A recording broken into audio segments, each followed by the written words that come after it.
성경을 보면 예수님의 교육 방법이 다양하게 나오는데 우리는 사랑의 예수님 하면 항상 허허 웃고 그냥 좋게 넘어갈 것 같지만 의외로 예수님은 아주 날카롭게 때로는 혹독하게 그런 교육 방법을 펼치실 때가 있는데요.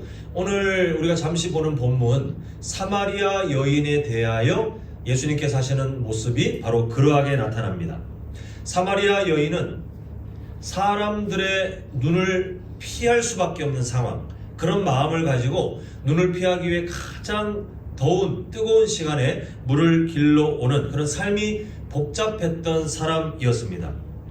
근데 그 사람을 예수님은 굳이 찾아오셔서 만나셨고 급기야 남편이 5명이나 있었는데 지금 함께 있는 남자 역시 남편이 아니다 라고 하는 충격적인 내용을 아주 적나라하게 드러내십니다. 이때 이 사마리아 여인이 자신의 치부가 드러나니까 막 당황해가지고 갑자기 막 말을 돌리는 거 있죠.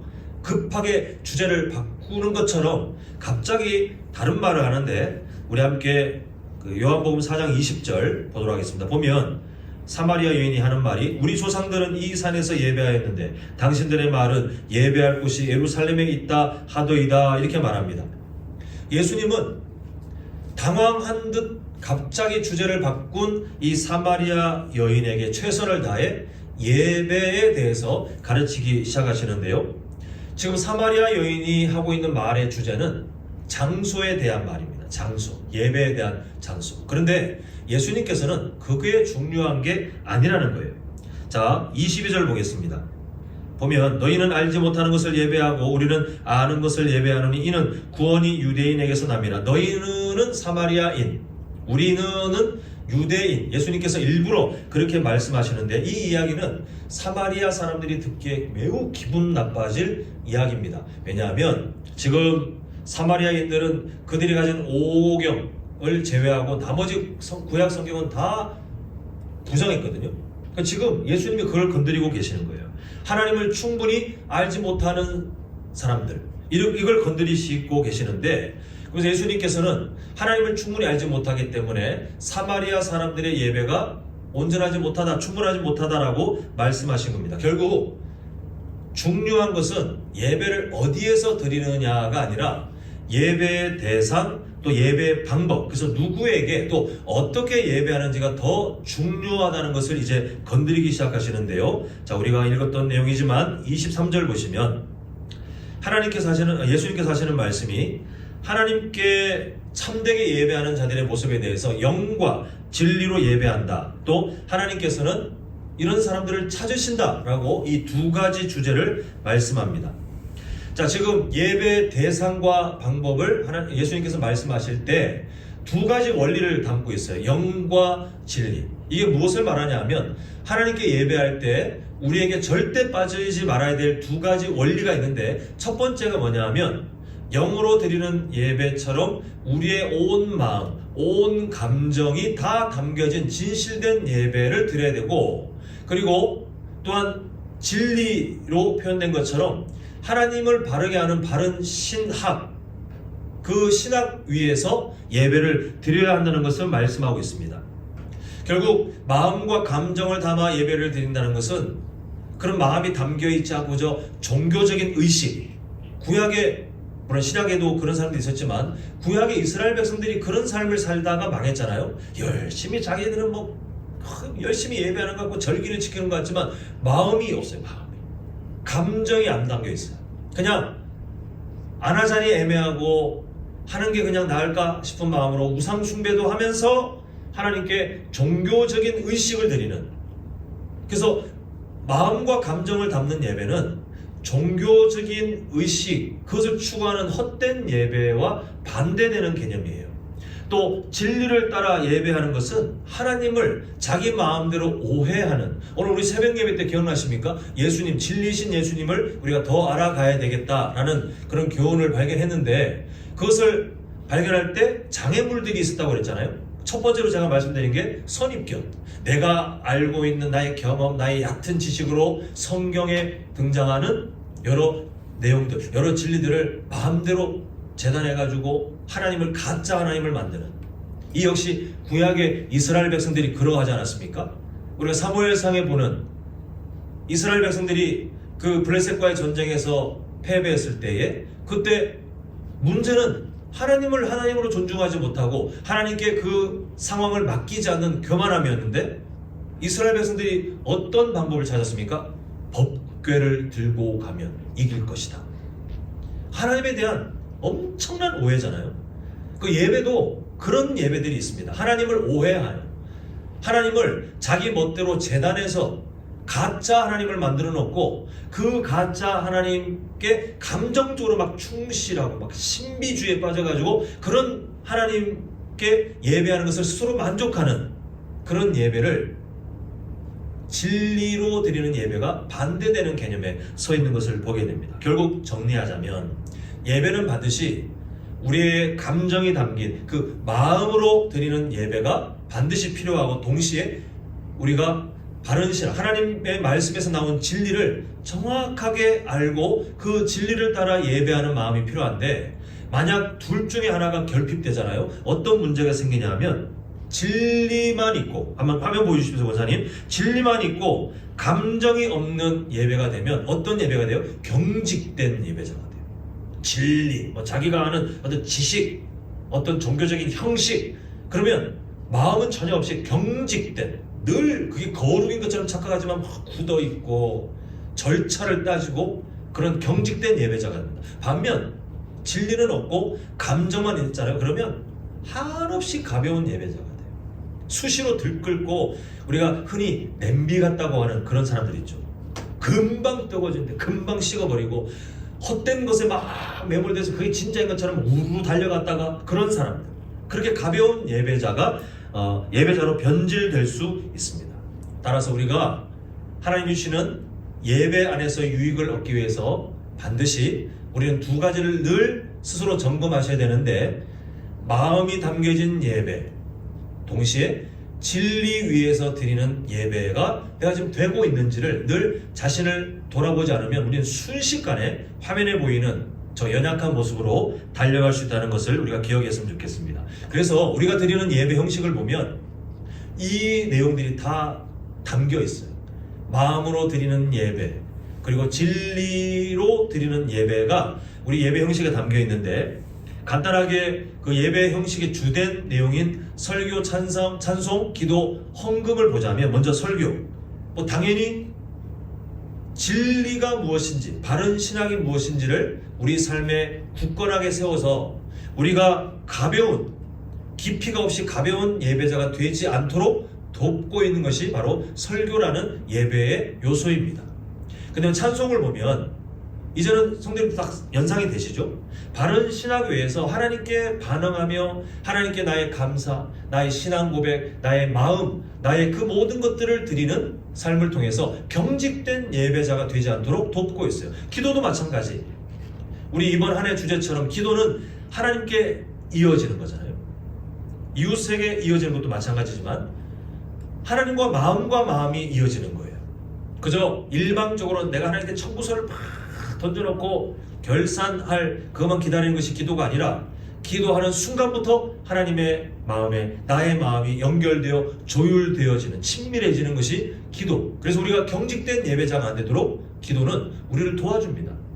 헌금은 이 세상에 예수님도 그렇게 비유하셨지만 하나님과 동급으로 물론 그건 아니지만 하나님과 동급으로 사람들이 가장 빨리 쉽게 또 아주 심각하게 오해하는 것이 돈 아닙니까? 만몬주의.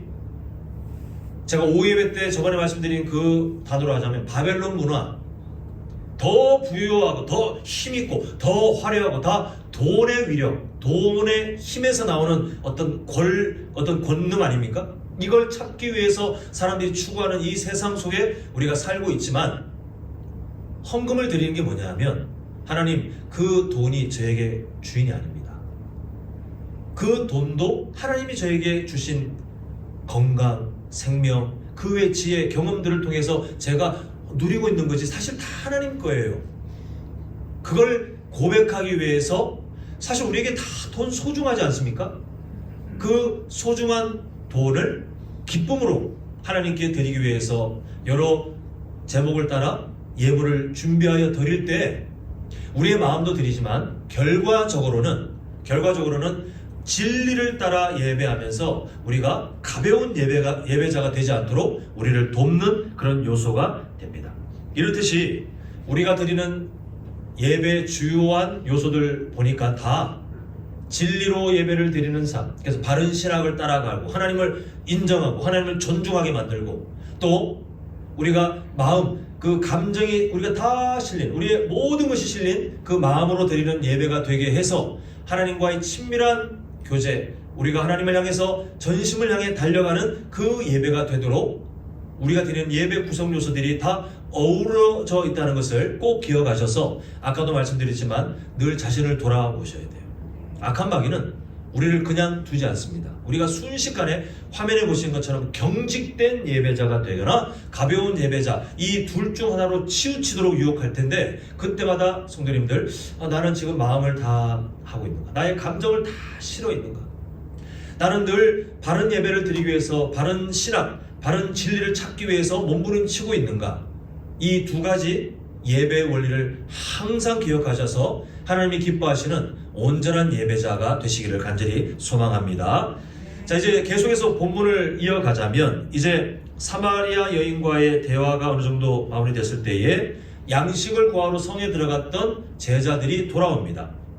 이제 예수님은 사마리아 여인들에게 했던 내용과 다른 제자들에게 필요한 신앙 교육을 시작하시는데요. 자, 우리 32절 보면, 이르시되 내게는 너희가 알지 못하는 먹을 양식이 있느니라. 자, 이제 양식이 도대체 무엇인지를 예수님이 말씀하시는 증거를 따라 우리가 찾아보겠는데, 거기서 우리의 사명까지 연결됩니다. 자, 양식이 뭐냐? 지금 제자들이 막 어리둥절하잖아요. 누가 뭘 갖다 주셨나? 그렇게 하고 있을 때 예수님이 풀어 설명하십니다. 자, 34절 우리 한번 한 목소리로 읽겠습니다. 시작.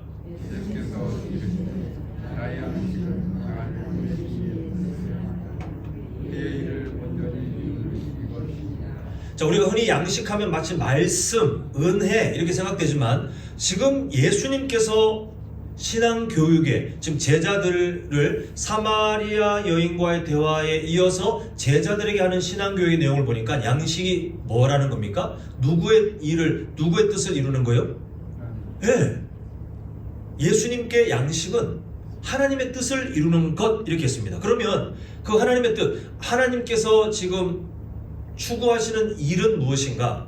지금 갑자기 뜬금없이 나오는 내용 같지만 사실은 그 앞에 우리가 읽었던 본문들, 특히 23, 24절과 연결되어 있기 때문에 우리 다시 한번 23절을 봐야 되겠습니다. 23절 뒤에 보면, 곧 이때라 한 다음에 아버지께서 누구를 찾으신다고요? 네, 하나님께 영과 진리로 마음을 다하고 그리고 바른 신학 위에 그런 균형 잡힌 예배의 원리를 따라 예배하는 자들을 찾으시는 것, 그게 하나님이 지금 뜻하신 바, 하나님께서 하시는 일. 근데 제자들이 왔을 때 제자들에게 나의 양식은 하나님의 일을 이루는 것인데, 그 일이 뭐냐 하면 앞에 대화들과 연결되어 보면 하나님께서 찾으시는 그 예배자를 세우시는 것이 예수님에게 양식이다 라고 지금 설명하고 있는 것을 보게 됩니다. 그래서 이 내용을 이어 35절을 보면 제자들에게 최종적인 결론을 딱 맺으시죠. 보면 너희는 넉 달이 지나야 추수할 때가 이르겠다 하지 아니하느냐. 그러나 나는 너희에게 이르노니 너희 눈을 들어 밭을 보라. 희어져 추수하게 되었도다. 자, 지금 갑자기 무슨 전도, 무슨 성경 이렇게 생각되지만, 이게 왜 지금까지 이어졌던 예배의 삶과 연결되냐면요, 35절은 맞아요. 전도, 성경, 또 좀 더 폭넓게 보면 이제 교육, 훈련, 목양 다 포함되어 있습니다. 그런데 결국 그게 어떤 거냐 하면 하나님이 찾으시는 누구를 세워가는 거예요. 이 세상에 하나님이 찾으시는 세 글자 있습니다. 예배자를 이 땅에 제자들이 복음을 전하여 예배자가 아니었던 죄인들이 예수님을 믿고 예배자가 되는 것, 그게 똑같이 오늘 예수님께서 말씀하신 양식, 하나님의 일을 이루는 것, 하나님의 뜻을 이루는 것, 그게 바로 제자들이 이제 예수님을 닮아 해야 될, 그래서 지금 밭을 보라, 희어져 추수하게 되었도다, 너희들 사명 있다, 너희들 예배자를 세우는 게 너희들이 해야 될 사명이다. 이거를 사마리아 여인과의 대화에 이어서 제자들에게 사명 교육까지 하고 계시는 것을 보게 됩니다. 이거를 풀어서 한번 설명하자면 예수님께서 마치 제자들한테 딱 결혼을 지으면서 사랑하는 제자들아, 내가 괜히 우연히 사마리아에 온 게 아니라 나는 저 여인을 만나기 위해서 왔는데 저 여인을 만나는 일은 하나님께서 찾으시는 그 예배자로 세우기 위해서 내가 이 자리에 일부러 그 여인이 와야 할 시간에 내가 온 것이야. 그게 바로 나의 양식이며 하나님의 뜻을 이루기 위해서 내가 지금 한 일이야. 너희들도 이제 나처럼 이 세상에 예배자가 되어야 될 그 사람들이 참 많이 있으니 너희들 하나님의 일을 이루는 그 양식을 잃어버리지 말고 앞으로 세상을 바라보며 추수할 일꾼처럼 예배자들을 한 명 한 명 세워가는 나의 제자들이 되어다오. 이게 오늘 본문에 담겨있는 예수님의 당부입니다. 결국 예배는 예수님을 믿게 된 사람들만 할 수 있는 일이에요. 그리고 이 예배는 수요 저녁 예배 주제로 따지면 예수님을 믿게 된 사람은 누구를 기뻐하는 삶을 반드시 살아야 된다 그러죠. 우리 주제에 따르면 누구를 기뻐하죠? 하나님을 기뻐하는 삶을 살아야 되는데 예배가 바로 그거예요. 하나님을 기뻐하는 사람은 예배와 뗄래야 뗄 수가 없는데요. 왜냐하면 예배는 하나님께서 구원하신 그 예배자, 하나님이 찾으시는 그 예배자에게 주시는 오늘 설교 제목처럼 축복이에요. 축복. 오늘 이 결론을 우리 삶에 담지 못하면 우리는 반쪽짜리 예배를 드릴 수밖에 없습니다. 자, 그래서 예배를 드릴 때 하나님 우리에게 허락하신 예배를 보면 세 단계를 거치게 된다라고 말하는 학자의 의견을 좀 빌어서 함께 나누겠는데요. 그 세 단계는 우리가 삶에서 점차적으로 느끼기도 하고 아니면 어떤 때는 한 예배 그냥 동시에 순식간에 이 세 단계를 지나가게 되는데, 근데 항상 이 세 단계를 반드시 거칠 수밖에 없다는 겁니다. 근데 여기에 우리를 향하신 하나님의 꿈, 하나님의 소망이 담겨 있습니다. 자, 첫 번째 뭐냐면 광야의 단계예요. 광야의 단계. 인간은 결핍이 완전히 사라질 수 없는, 이 땅에서는 결핍이 완전히 사라질 수 없는 연약한 존재입니다. 예수님 믿어도 마찬가지죠. 성도님들 예수님 믿게 되셨고 또 하나님의 자녀로 존귀하게 살고 계시지만 잘 들여다보면 감정적으로도 결핍이 있죠. 의지도 결핍이 있죠. 그리고 이 세상을 바라보는 지혜도 완전치 못하니까 항상 우리가 때로는 헛다리 짚을 때도 있죠. 하나님의 마음도 오해할 때가 있죠. 우리는 결핍들이 너무 많아요. 관계에 대해서도 결핍, 온갖 결핍들이 인간에게 있는데 이때 성숙한 성도는 그 결핍을 느낍니다. 그 결핍을 인정해요. 근데 성숙하지 못한 성도는 결핍을 몰라요. 지금 자신의 삶에 어떤 결핍이 있는지를 전혀 깨닫지 못하고 그냥 지금이 좋사오니 나는 전혀 문제없고 그냥 예배 시간에 와도 전혀 하나님 앞에 자신의 삶을 돌아보며 어떤 회개 기도도 하지 못하는 분들은 그만큼 성숙하지 못한 거예요. 왜? 기도할 필요가 없거든요. 결핍이 없어요. 전혀 결핍이 느끼지 않고 마치 하나님께 내가 적선하러 온 것처럼 당당하게 와가지고 당당하게 하면서 그 시간을 그렇게 예배 앞에 시간을 소비할 때가 있습니다. 그러다가 성숙하지 못한 성도는 결핍이 결국 어디로 이끌어가냐면 자신은 전혀 못 느끼는 것 같지만 그 결핍을 피할 수는 없잖아요. 결국 세상에 뭔가로 채우려고 하는 욕망에 사로잡혀서 교회에 몸을 담고 있지만 바벨론 문화에 젖어 있는 세속적인 기독교인으로 전락하게 돼요. 그 광야의 단계는 반드시 필요합니다. 우리가 나는 지금 부족하고 나는 하나님의 은혜가 지금 필요한 여러 결핍들이 있다는 것을 인정하고 깨닫는 광야의 단계를 거쳐가야 우리의 온전한 예배가 시작됩니다. 자, 두 번째 단계가 뭐냐면 갈망의 단계예요. 금방 말씀드린 것처럼 성숙하지 못한 성도는 결핍에 대해 세상적인 방법을 찾지만 성숙한 성도는 결핍을 깨닫고 난 다음에 그 다음 스텝이 뭐냐 하면 이제는 하나님의 은혜를 사모해요. 하나님의 은혜를 기억해요. 우리 한번 시편 42편 1절 우리가 잘 아는 말씀인데 한번 같이 읽겠습니다. 시작.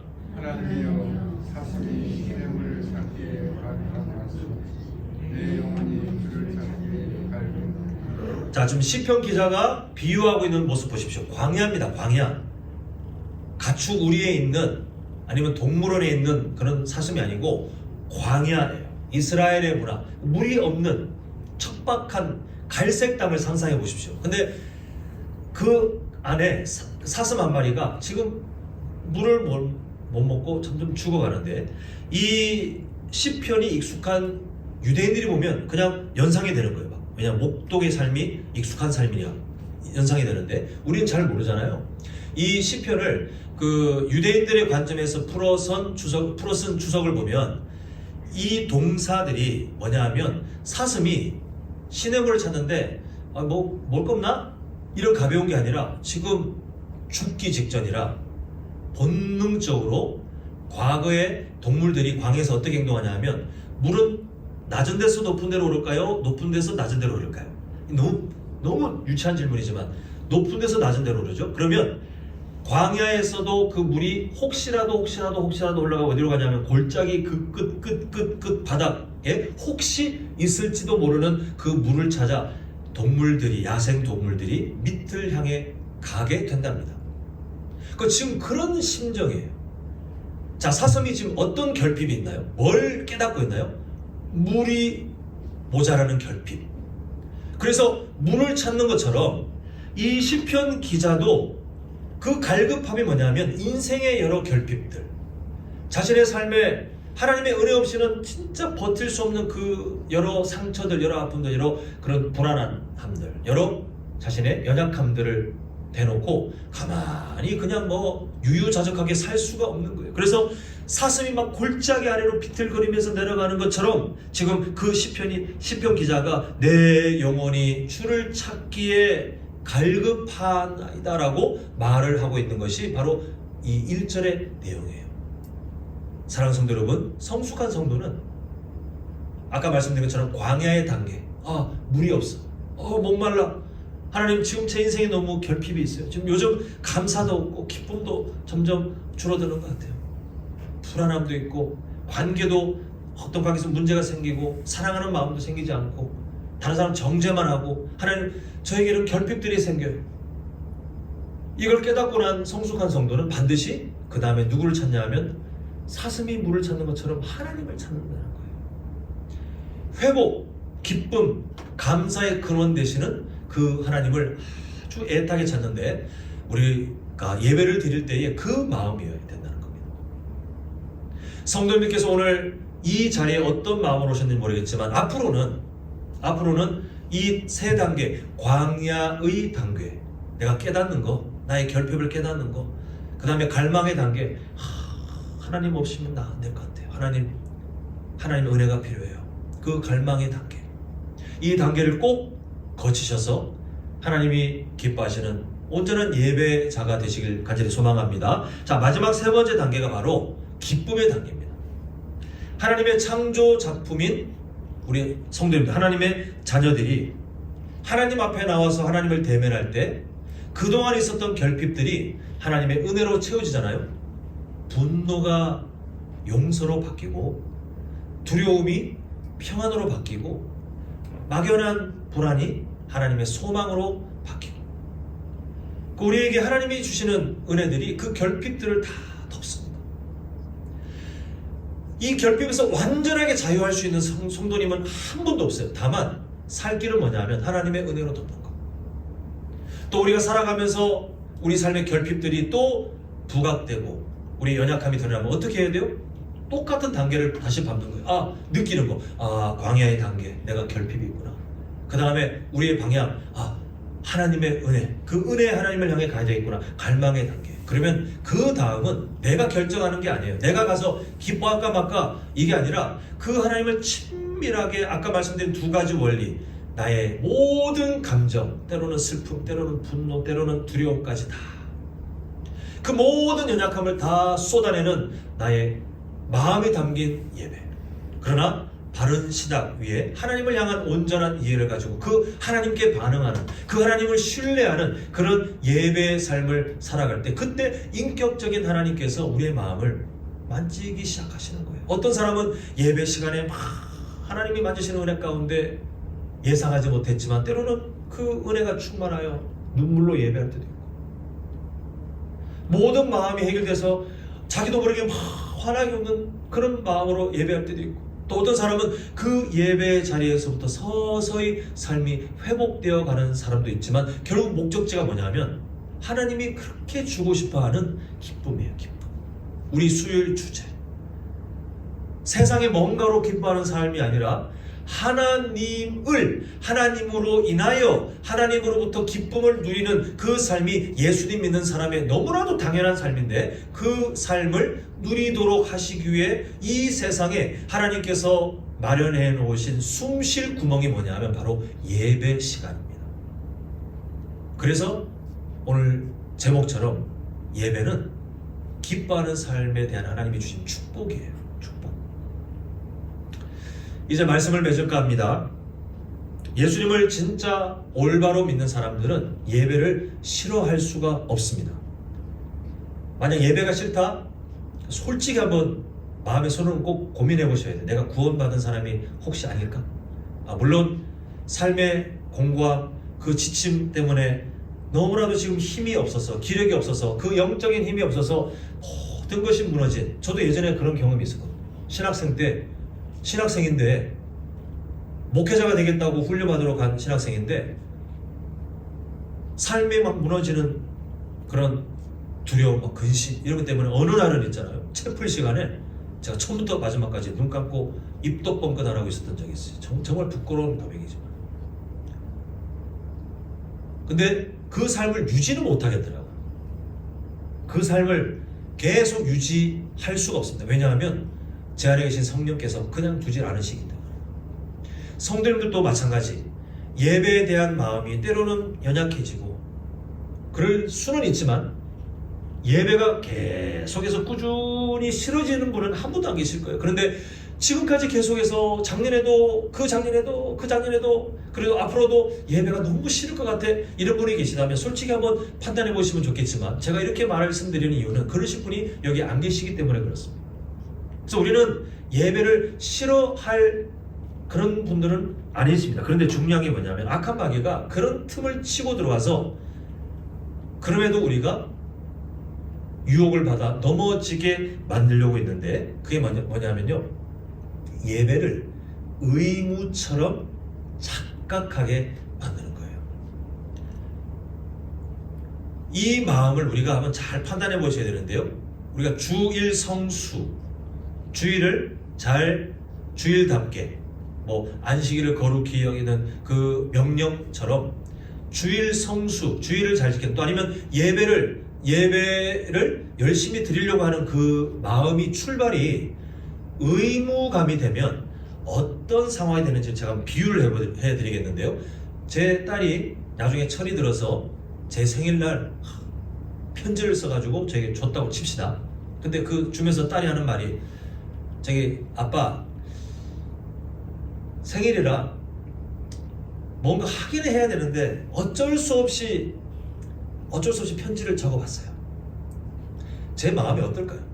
아빠, 제가 아빠 생일이라 편지를 뭔가를 해야 되는데 안 하자니 아빠가 저한테 벌을 내리실 것 같아서 제가 할 수 없이 편지를 적었어요 라고 한다면 저는 마음이 어떨까요? 상상해봤는데 정말 서글플 것 같아요. 엄청나게 속상할 것 같아요. 다 동의하시죠? 다 이해가 되시죠? 그럼 하나님은요? 하나님께서 우리에게 주신 그 예배는 우리에게 된 축복입니다. 하나님을 기뻐하는 삶을 회복할 수 있도록 주신, 우리가 살아가는 이 세상에 우리에게 주신 숨쉴 틈바구니예요. 그런데 그 예배를 드릴 때 하나님을 만날 수 있는 너무나도 귀한 허락된 시간인데 의무처럼 느끼는 거예요. 안 가자니 벌 받을 것 같고, 숙제하는 것처럼, 출근 도장 찍는 것처럼 예배하러 온다? 여러분, 하나님께서 우리의 마음을 보실 때 참 서글퍼하시는 거예요. 물론 예배를 가볍게 여기고 뭐 드리든 말든 뭐 예배 1년 내내 안 드려도 전혀 찔림이 없는 그런 가짜 기독교인들, 교회는 다니지만 가짜 기독교인들보다는 그래도 낫지만, 근데 여기서 머물면 안 돼요. 이건 되게 성숙하지 못한 연약한 모습입니다. 하나님 앞에 의무감을 가지고 예배하면요, 그 예배의 기쁨은 사실 불가능합니다. 하나님께서 물론 강권적으로 우리가 연약한 마음으로 전혀 준비되지 못했지만 하나님이 때로는 막 우리의 마음을 휘감아서 우리 안에 하나님의 은혜를 충만하게 느끼도록 하실 때도 있지만 매번 그러시는 게 아니에요. 인격적인 하나님은 우리가 하나님을 향해 가져야 될 마음, 당연히 가져야 될 태도를 가지고 하나님께 나올 때 더 하나님께서 우리 삶 가운데 역사하시며 우리를 인도하시는, 그렇게 경건의 훈련을 시키실 때가 있는데, 그래서 우리가 피해야 될 그 마음이 뭐냐 하면 예배를 의무처럼, 숙제처럼, 마치 하나님 앞에 내는 세금처럼 느끼는 우리의 과거의 습관입니다. 성도님들께서 그냥 가만히 있으면 예배를 의무처럼 생각하지 않게 되고, 예배가 자발적인 하나님을 향한 열려진 마음으로 가는 것이 사실 가만히 있는다고 되는 게 아니라 이건 늘 자신을 돌아봐야 돼요. 왜냐하면 악한 마귀가 계속 유혹해요. 성도님들께서 예배를 짐처럼 느끼도록, 의무처럼 느끼도록 그렇게 우리를 유혹하고 있습니다. 우리 성도님들, 하나님께서 기뻐하시는 예배, 또 우리에게 축복으로 주신 우리의 영혼을 살리기 위해서, 우리에게 정말 하나님을 기뻐하는 삶을 회복하기 위해서 주신 그 예배들, 여러 예배 모습들이 있지만 그 예배들이 의무가 아니라 우리에게 정말 축복처럼 느껴지기를 정말 소망하십니까? 자, 그렇다면 우리가 그 마음을 가지고 우리 시편 16편 11절을 마지막으로 함께 한번 읽어보겠습니다. 자, 시작! 주께서 생명의 길을 내게 보이시니 주 옆에는 충만한 기쁨이 있고 주의 오른쪽에는 영원한 기쁨이 있나이다. 우리가 예배는 하나님을 만나는 거예요. 그 하나님은 충만한 기쁨이 있는 분이십니다. 그분은 우리에게 영원한 즐거움의 근본이 되시는 분이십니다. 우리가 하나님을 만나는 가장 확실하고 밀접한 그 축복은 바로 예배입니다. 예배. 바라기는 우리 성도님들, 하나님을 기뻐하는 삶을 우리 모두가 동의했고, 하나님을 기뻐하는 삶이 예수님 믿는 사람의 당연한 모습인 것을 다 인정하시고 또한 사모하고 계시니, 바라기는 우리 성도님들 앞으로의 남은 삶이요, 예배를 통해서 충만한 기쁨이 있는 그 하나님께로, 영원한 즐거움의 근원 되시는 그 하나님께로 더 가까이 다가가셔서 하나님과의 친밀한 관계를 누리시고, 여러 결핍들이 은혜로 덮여져서 또 우리가 살아갈 수 있는, 영원히 이 땅에서는 영원히 아니지만 또 살아갈 수 있는 그 힘을 누리게 되시는 복된 하나님이 찾으시는 예배자가 되시기를 간절히 소망합니다.